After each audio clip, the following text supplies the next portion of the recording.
سلام، امیدوارم که حالتون خوب باشه. فرشید سهراب هستم، نوازنده و مدرس ساز سنتور.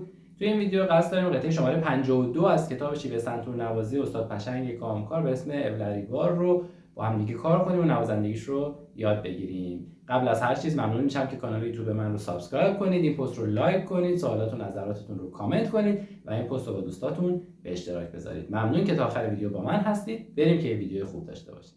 قطعه شماره 52 از کتاب شیوه سنتور نوازی قطعه دوچاره و خوشبختانه تمام نکاتی که تو این درس هست توی درس‌های قبل توضیح داده شده و خب فرض ما بر اینه که شما درس‌های قبل رو کار کردید و نکاتش رو یاد گرفتید. اگر هنوز خوب روشون مسلط نیستید حتما برگردید ویدیو قبل رو مرور بکنید و تمرین رو انجام بدید که روی نکاتی که توی این قطعه داریم دیگه کاملا مسلط باشید. مثلا وقتی تی روی یه نوت داریم، یعنی این نوت باید به صورت ریز اجرا بشه.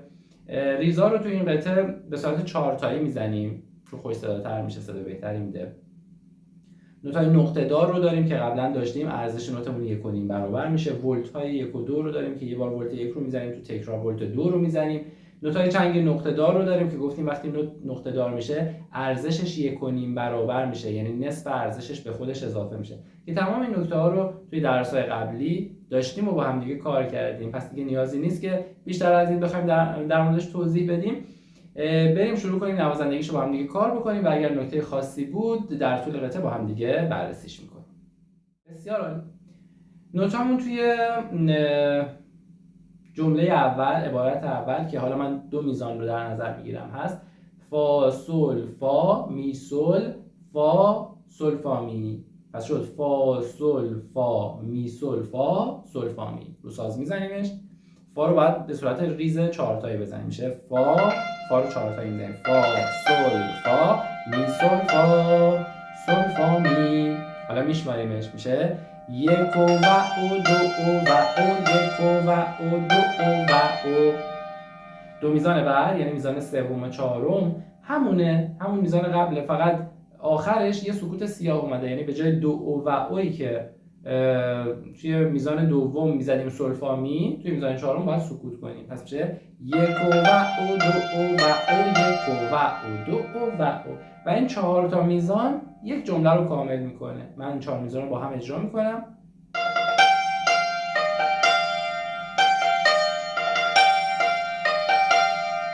بسیار عالی. میریم سراغ قسمت بعد. 4 میزان بعدی، یعنی از میزان آخر خط اول تا میزان سوم خط دوم دقیقاً همین چیزیه که الان زدیم، فقط یه اکتاو بمتر شده. یعنی میاد رو سیمای سفید و حالا میایی که توش داریم میره روی خرک هشتم زرد. پس همین جمله‌ای که الان زدیم تو 4 میزان بعدی یه اکتاو بمتر اجراش میکنیم، میشه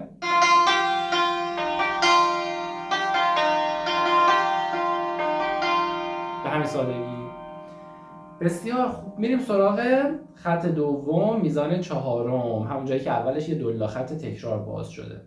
نوتامون هست فا سول لا سول فا سول فا می فا می ره. من 2 تا میزان رو خوندم، اجراش میکنیم. فا سول لا سول فا سول فا می فا می ره. حواستون به این راست چپه باشه، آخری چپ راست راسته. پس شد فا سول لا سول فا سول فا می فا می ره. میشماریمش 1 و او 2 و او 1 و او 2 و او. میزان آخر خط دوم و میزان اول خط سوم. می فا می ره فا فا فا. میزنیمش رو ساز. می فا می ره فا فا فا. میشماریمش 1 و او 2 و او 1 و او 2 و او.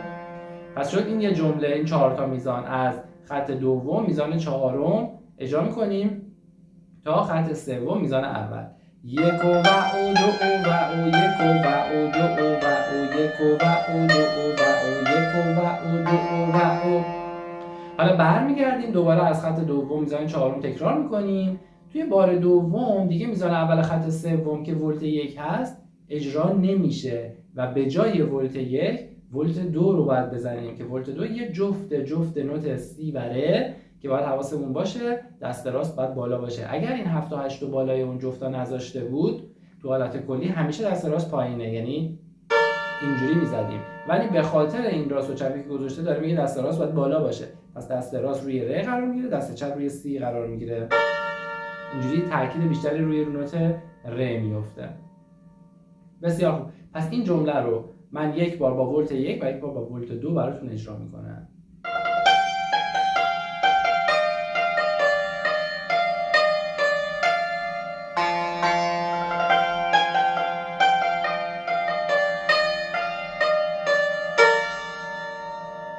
بسیار. میریم سراغ جمله بعد. خط سوم، میزان سوم، همونجایی که دولا خط تکرار دوباره باز شده. نوتامون هست سی سی لا سول لا سولا سی دو. نه همه نوتا رو سیمای پشت خرکن. چرا؟ چون نوتا بالاتر از خطوط حامل قرار گرفتن. سی سی لا سول لا سولا سی دو. میشماریمش یک و او دو و او یک و او دو و او. و دو میزان آخر دو سی لا سول فا فا، دو سی لا سول فا فا. این جمله رو اجرا میکنیم. یک و او دو و او یک و او دو و او یک و او دو و او یک و او دو و او.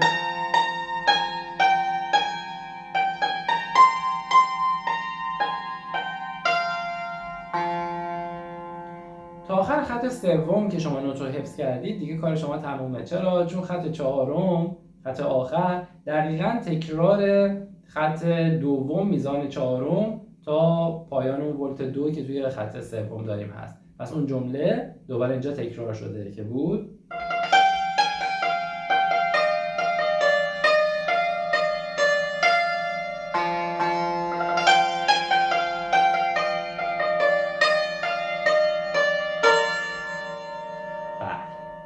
بسیار. پس قطعه بسیار ساده و روونیه ولی بسیار زیبا.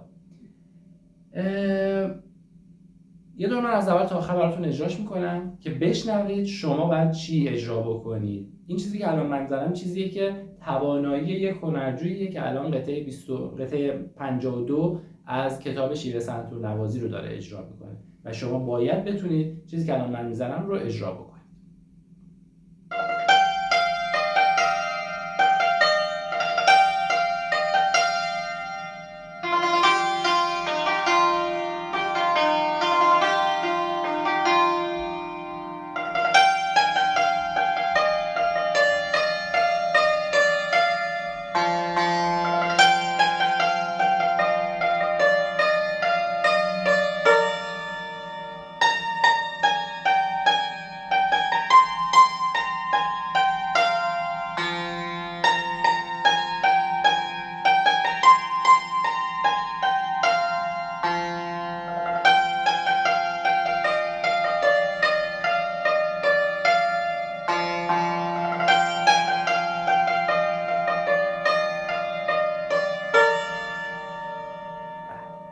بریم سراغ اجرا کردنش با مترونوم. برای اجرای این قطعه با مترونوم میدونیم قطعه ما 2/4 2 ضربیه، مترونوم رو 2 ضربی می‌ذاریم و سرعت 80. 1 2 1 و 2 و 1 و او 2 و او.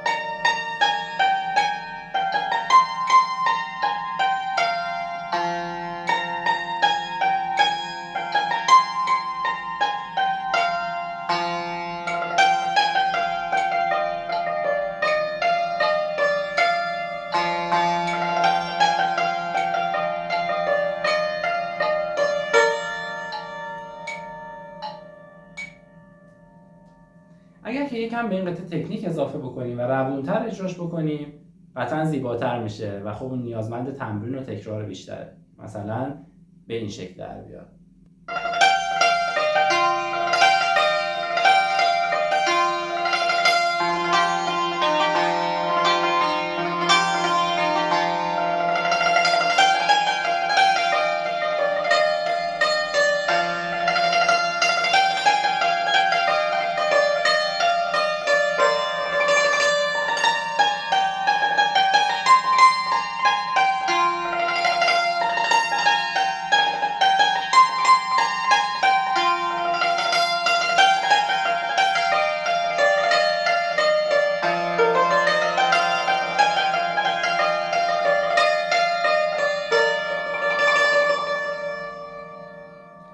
امیدوارم که این ویدیو مورد توجهتون قرار گرفته باشه. ممنون میشم که کانال یوتیوب من رو سابسکرایب کنید، این پست رو لایک کنید، سوالات و نظراتتون رو کامنت کنید و این پست رو به دوستاتون به اشتراک بذارید. ممنون از شما.